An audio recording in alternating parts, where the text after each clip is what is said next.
The Atlanta Braves are in the middle of another great run. And just like we had in the 90s, could this potentially be a dynasty for the Atlanta Braves? We're going to check in on the Braves front office, talk about the moves that have been made, and just how good of a job they have done. Are there any concerns going forward with all these players they have locked up? They seem like great deals. It seems like the Braves are set up to contend for a long time. We're going to take a look at those deals, take a look back at some of the trades that Alex Anthopoulos has made in his tenure, and just how close is this Braves team to becoming a dynasty going forward. We'll discuss that on this episode of Locked On Braves. So let's get into it. You are Locked On Braves, your daily Atlanta Braves podcast. Part of the Locked On Podcast Network, your team every day.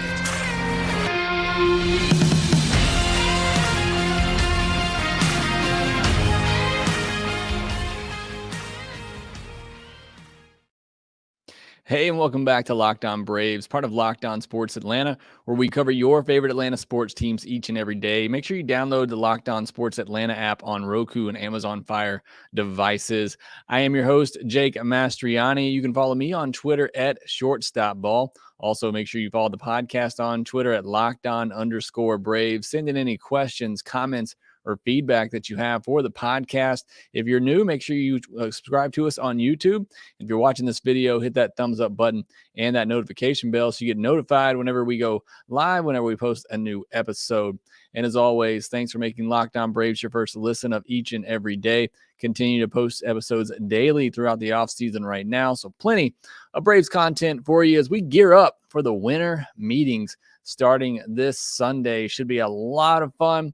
A lot of articles coming out on Wednesday. Jeff Hassan, ESPN, writing about how it could be an explosion of moves, in the days prior to the winter meetings and obviously at the winter meetings as well. It certainly feels that way. Haven't been a ton of big moves made yet. So I'm hoping we're going to get a lot of really big news come out over the weekend leading into the winter meetings. Obviously hoping for some shortstop news for the Atlanta Braves or left field, whatever it may be, looking for a big move there. We're going to talk about moves because we're going to talk about the front office today, the front office of the Atlanta Braves. Talk about the state of the franchise. Where are they at now? Where are they going? And just, how good of a job or bad job, if you disagree, has Alex Anthopoulos done since becoming GM of the Atlanta Braves? Is this team set up to potentially become a dynasty with what we've already seen with this Braves team?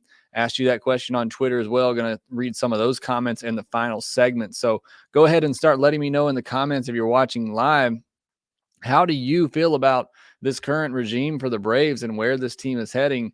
Do you feel like we're going to be a dynasty franchise situation here for the rest of this decade? Do you have concerns about the future of this team and where they are heading? Let me know whether in the chat, watching live, or in the comments below on YouTube.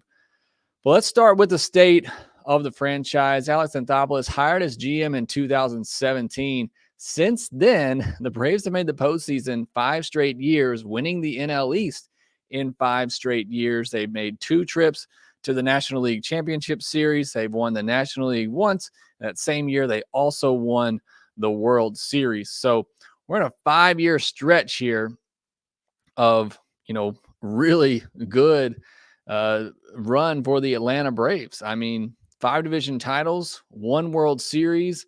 You can't really ask for much more, but obviously feel like there's more room to grow. Alex Anthopoulos, though, has done as good a job as you can do in your first 5 years as the GM of a ball club. And you look at payroll, and that's one thing with the Atlanta Braves. When they had the run in the 90s, they were consistently a top payroll team. A lot of that, because of Turner and TBS and all of that, but they haven't really been at that level for quite some time.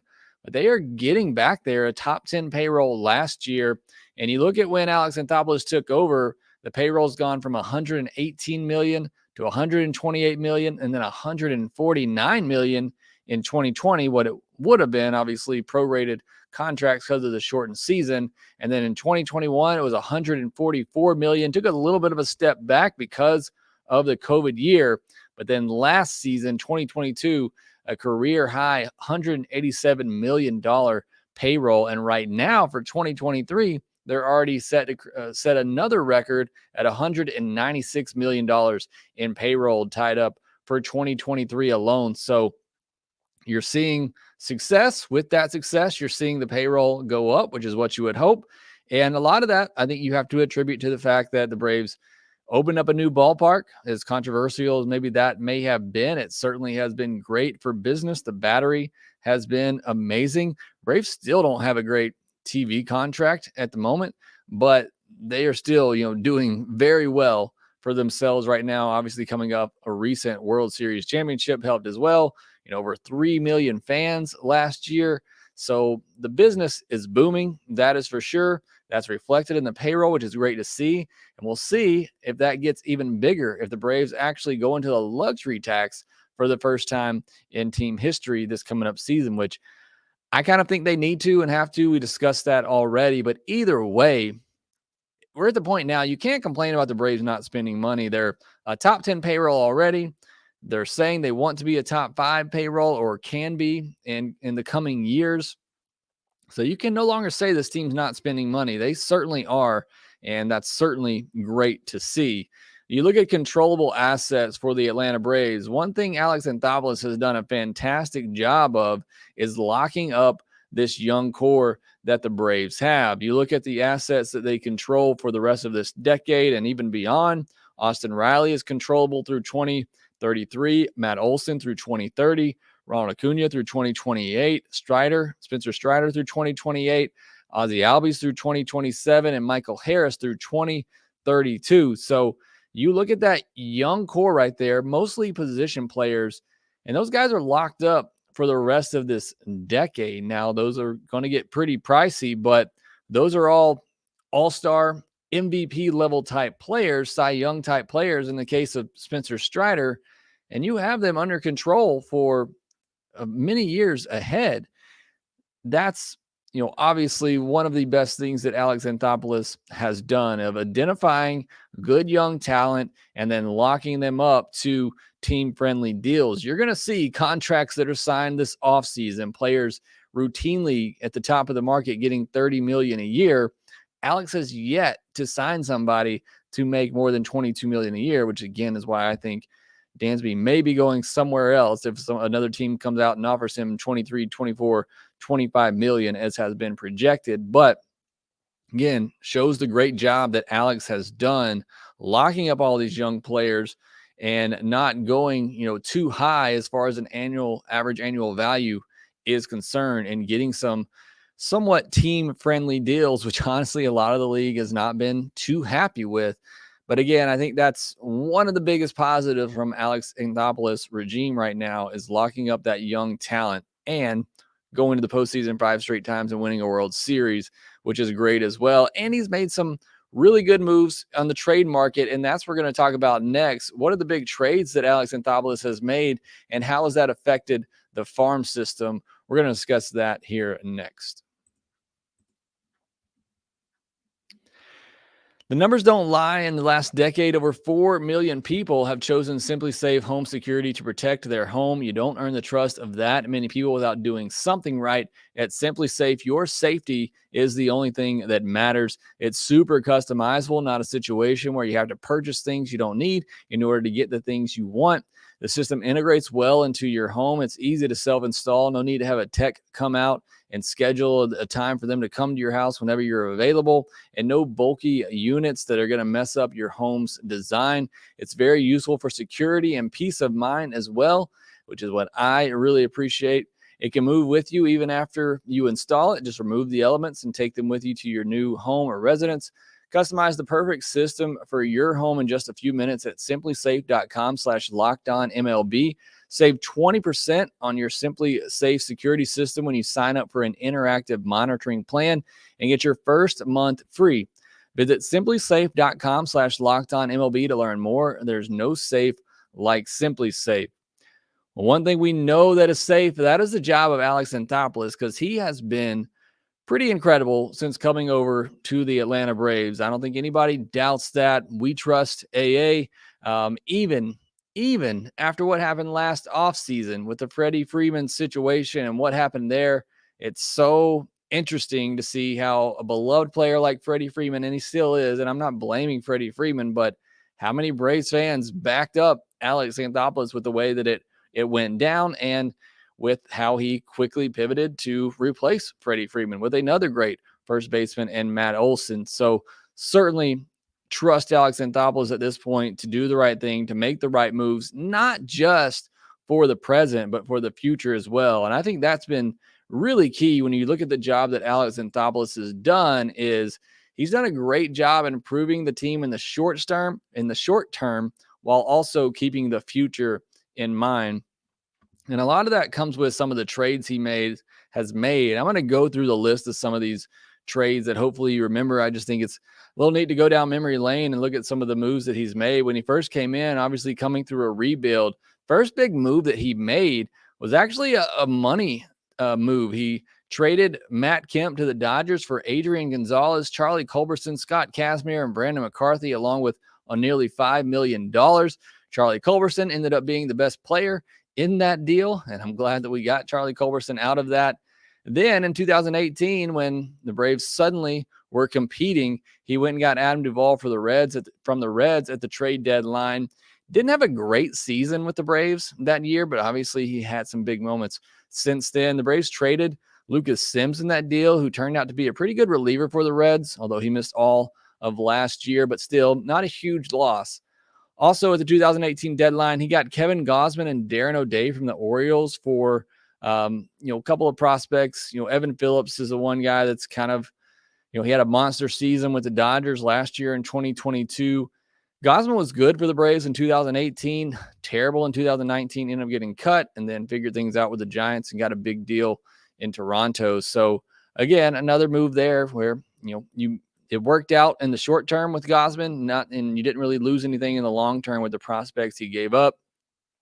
Made some solid bullpen moves in 2019. He got Anthony Swarzak early in that year, and that ended up being big. The bullpen was so bad for the Braves to start in 2019 that Swarzak came on and actually had some big moments in the Braves bullpen. But then at the deadline, really picked it up, got Shane Green, Chris Martin, Mark Melancon, and that really revitalized that bullpen. And really ever since then, Alex has done a really great job of bulking up the bullpen every year. In those deals, he gave up Joey Wentz, Travis Demeritte, Colby Allard, Tristan Beck, and Dan Winkler. Wentz looks like he might be a solid piece in the Tigers rotation. Demeritte and Allard have both come back to the Braves since then. I did like Tristan Beck, but he's had a tough go of things. But again, nothing really lost there. 2020, not a great year for Alex Anthopoulos trade-wise. He traded for Tommy Malone. Obviously, 2020, a weird season. Not much happened in terms of trades. Gave up Greg Cullen in that deal, who has some decent numbers with Baltimore, but isn't currently one of their top 30 prospects. It's a very deep farm system. Orlando Arcia for Patrick Weigel and Chad Sabatka turned out to be a really good low-key move. Neither Weigel nor Sabatka has really gotten it going, but Arcia has played a big role for the Braves, filling in, obviously, last year at second base with Ozzie Albies out. 2021 was the magic trade deadline that he had, getting Jock Peterson from Bryce Ball. Everybody was up in arms about trading Bryce Ball at that point. Now, he's had a .762 slugging percentage at Double-A last year, just 11 home runs in 131 games for a guy, many people thought could be a 40 home run bat someday.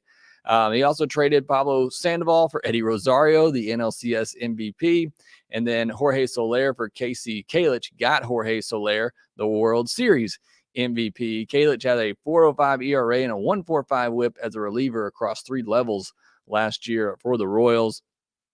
You got to talk about the good and the bad. That same trade deadline traded for Richard Rodriguez for Bryce Wilson and Ricky DeVito. Rodriguez obviously did not work out. I didn't love giving up Ricky DeVito in that deal. DeVito looks like a solid bullpen arm if he can put it together. Some command issues, but a really good K rate. But still, you're giving up a guy that's potentially going to be a reliever. Nothing huge loss there.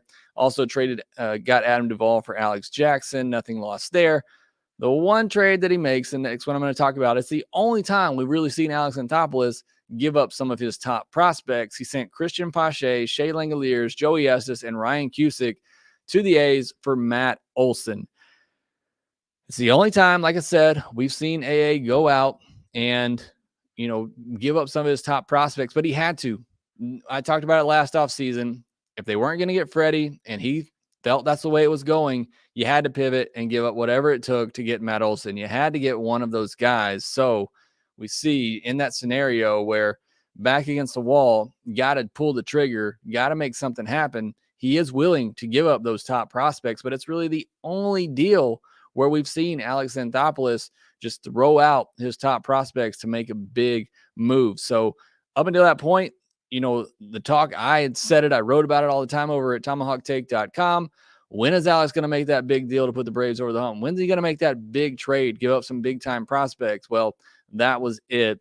And Pache, I hate it for him because I love the guy, but he just still hasn't really figured out with the bat. Still really young. I do think Langoliers is going to be a solid catcher for a long time. I liked Estes and Cusick, but they're both, middle to back of the rotation. Cusick maybe a bullpen arm. So again, I don't see any real significant loss there because William Contreras really has stepped up as a catcher as well, which eases the pain of losing Langoliers. He trades Jesse Chavez for Sean Newcomb, which ended up being a huge deal. Now, here's another one as well. He traded Drew Waters, Andrew Hoffman, and CJ Alexander for the 35th overall pick in last year's draft. Ended up being J.R. Ritchie. Maybe even more importantly, added over $2 million to the Braves' bonus pool money. Now, Drew Waters got it going with the Royals a little bit, got a cup of coffee. There's always that potential for him to go on and be, a really good player at the big league level. But Braves were kind of running out of time with him. You get J.R. Ritchie, a really, strong pitching prospect. Again, you got that extra bonus pool money. Got Robbie Grossman for Chris England. Jake Odorizzi for Will Smith. I know Odorizzi didn't work out. Will Smith wasn't going to give you much either. Ends up being a money swap, so no real loss there. This maybe go down as one of the better trades for Alex Anthopoulos. Tucker Davidson and Jesse Chavez for Raisel Iglesias. As good as Iglesias was, now he's not cheap. He's making $16 million a year, but Tucker Davidson's a back of the rotation arm. Braves have plenty of those. Jesse Chavez, they ended up getting back anyway. So that was an amazing deal. Obviously, that was a salary dump for the Angels, but it's a really good trade for Alex Anthopoulos. Recently traded Dylan Spain for Sam Hilliard, traded Odorizzi for Allard and Cash, and they traded Cash for Dennis Santana. So again, you look at all those trades, and except for the Olson trade, really haven't touched anybody in their top 5-10 for prospects, and Drew Waters in that trade with Kansas City to get a high draft pick and more bonus pool money. So again, Alex has done a great job of not just focusing on the present when he's made deals at the trade deadline to try to improve the team, but also not sacrificing the future and held on to the right prospects. Didn't trade an Albies or a Riley or a William Contreras for that matter. Held on to those guys, and they've all become a big part of this team. So I think that's very important when you're evaluating the job Alex Anthopoulos has done. However, you look at the farm system, it's bottom 5 in all of baseball. However, they just had guys finish 1 and 2 in the Rookie of the Year. A lot of why the Braves farm system is so down, they've graduated so many good players recently. I mean, you go back to when Alex has taken over, guys like Acuna, Albies, Riley, Michael Harris, Vaughn Grissom, Spencer Strider, Kyle Wright. I mean, these are all guys who have come up through the Braves system, and they're now a part of the big league team that were once top prospects. So only natural that you're going to have your farm system go down. I will say Dodgers have done the same thing, and they still have one of the top farm systems in baseball. The Rays have as well. But another big part of it is the fact that the Braves had those international penalties for so many years, which they're now finally out of, which is great to see. And that should start helping help boost the farm system once those guys that they've now signed start coming through the system. Another thing to keep in mind with the Braves farm system, they've done an impeccable job in developing talent. And I think that's something that's highly underrated when you look at the Braves system. You look at some of these prospects, Michael Harris was a raw prospect coming out. Vaughn Grissom, same things. And the Braves, development department has done an incredible job You're just raising these kids into big time players and contributors at the next level. So yeah, they may not have those top 100 prospects in the system right now, but with the way the Braves have developed pitching, you look at the depth of pitching that they have. I mean, they can go 9, 10, 11 deep right now into their farm system if they needed to. I mean, Kyle Muller, Darius Vines, Bryce Elder, Jared Schuster, these guys are all right there waiting in the wings if they needed them. And I think you could feel pretty comfortable about those guys coming up if you had to. So again, I know the Braves farm system isn't great. It doesn't rank great. They don't have a lot of top prospects, but I have trust in the Braves developmental staff.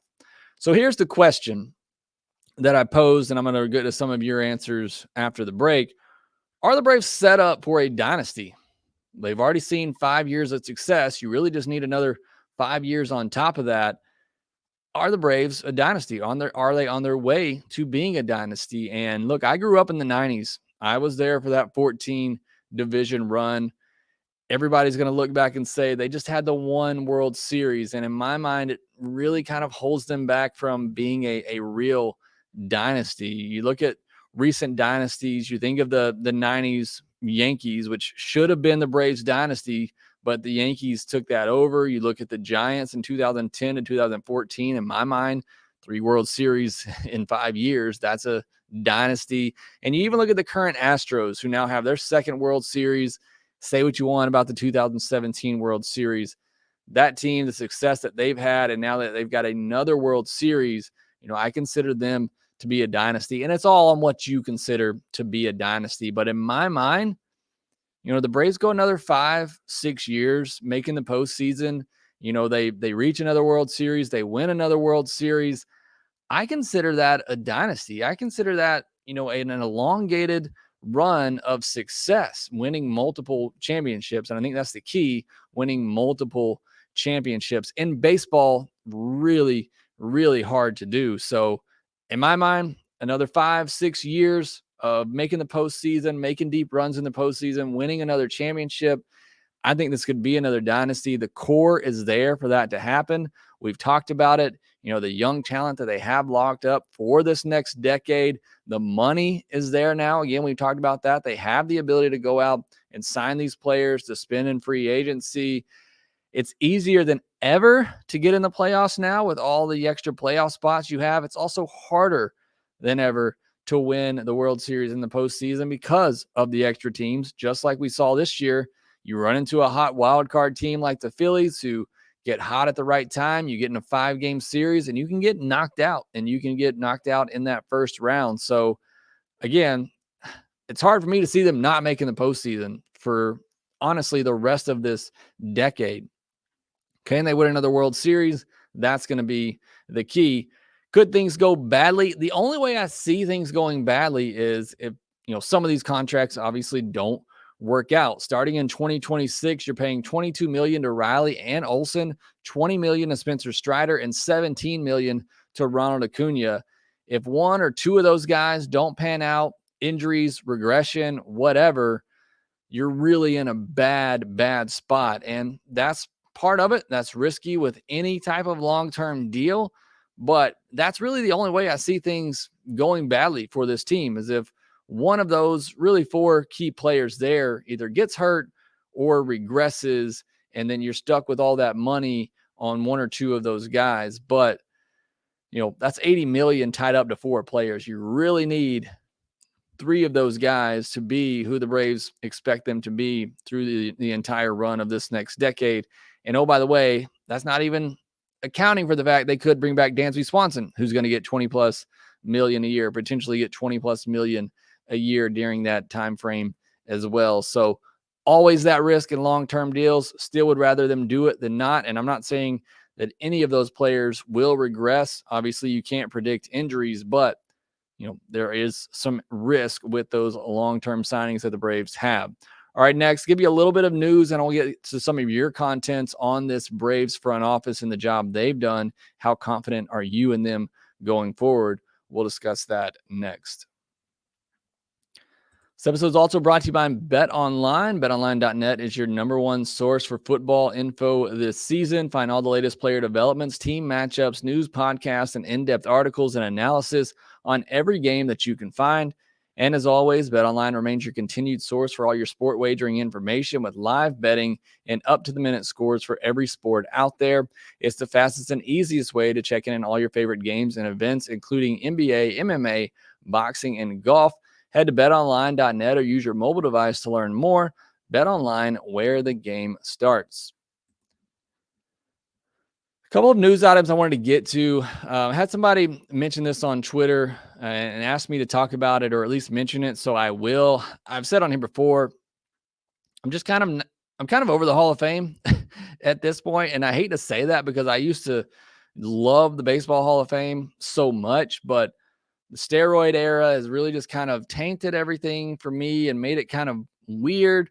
So I don't really get into the Hall of Fame as much as I used to. That being said, I do need to mention the fact that Fred McGriff and Dale Murphy are on the contemporary baseball era ballot that's coming up soon. It's going to be voted on this Sunday, December 4th, and it will be announced that night at 8 p.m. Eastern on MLB Network. Also on the ballot is Albert Bell, Barry Bonds, Roger Clemens, Don Mattingly, Rafael Palmeiro, and Curt Schilling. It's a loaded list. And I think Fred McGriff and Dale Murphy are certainly worthy of the Hall of Fame. But that is this is why I'm kind of over the Hall of Fame, because you look at those list of players on numbers themselves. Fred McGriff and Curt Schilling may rank 4th or 5th. Maybe even 6th on that list. But because those guys are suspected steroid users, I don't know how people are going to vote for those, because everybody's split on, do you put in the steroid guys? Do you not? There's been no direction from the Hall of Fame. So it's really tough because you can only vote for 3 players. And you look just at numbers, and I think Fred McGriff and Dale Murphy, while obviously worthy of the Hall of Fame, they may be in the middle of that list. So I don't know if they get in. I think they deserve to be in. I'm just kind of over the Hall of Fame at this point. I'm sorry. I hope I'm not putting a damper on it for you. Again, I hope they get in. You need 12 of 16 votes to get in to the Hall of Fame, or to get in off this ballot. Again, I think Fred McGriff and Dale Murphy, I think their resumes are certainly Hall of Fame worthy. Hoping they get in. That'll be announced this Sunday night, and obviously we'll talk about it at that point.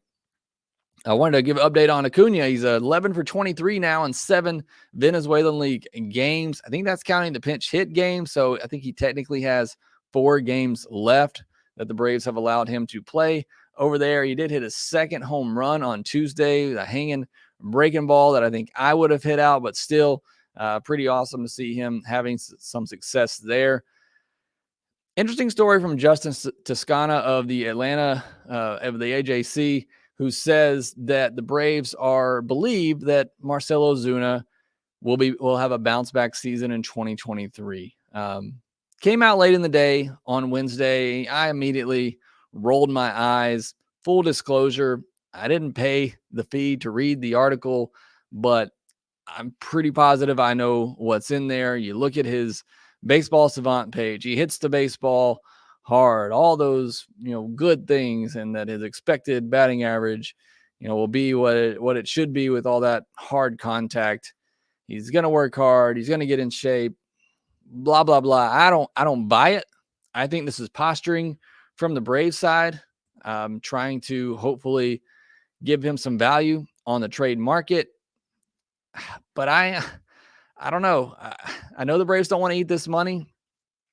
I'm really hoping that Marcel Ozuna isn't part of the Braves next year, but part of me I don't think Alex is going to find the deal that he wants in order to trade him.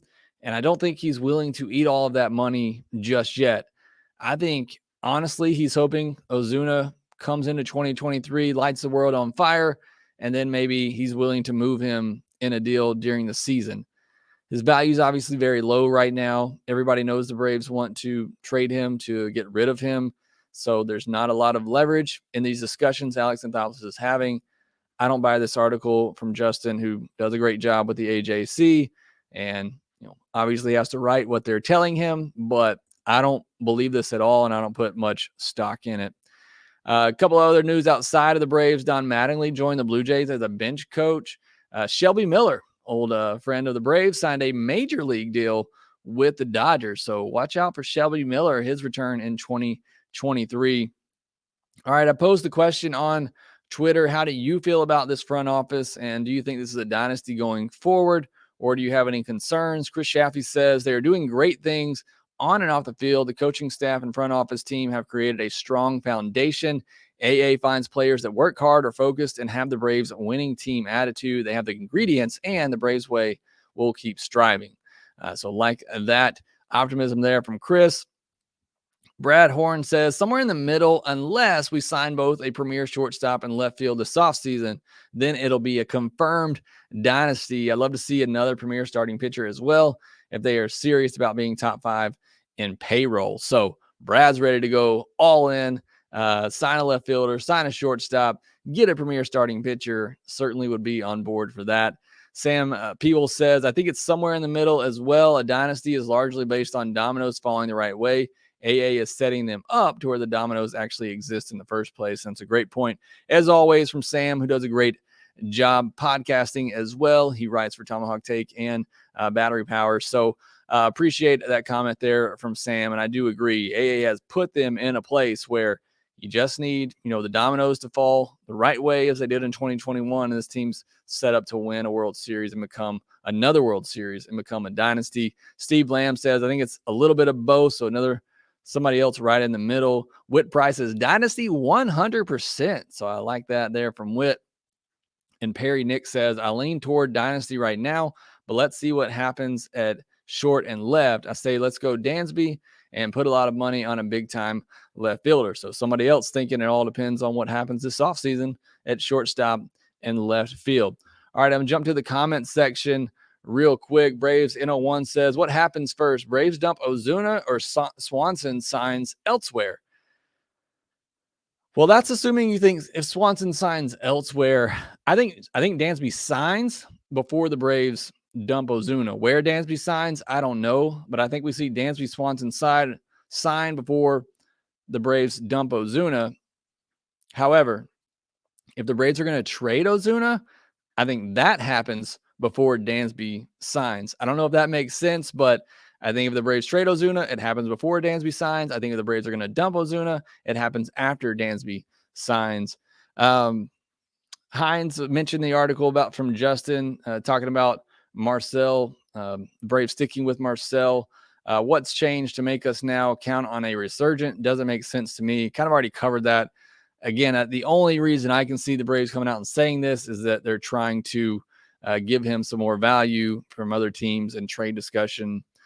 Braves N01 says, Jake, given last year's team won 101 games and the division, what are realistic expectations for 2023?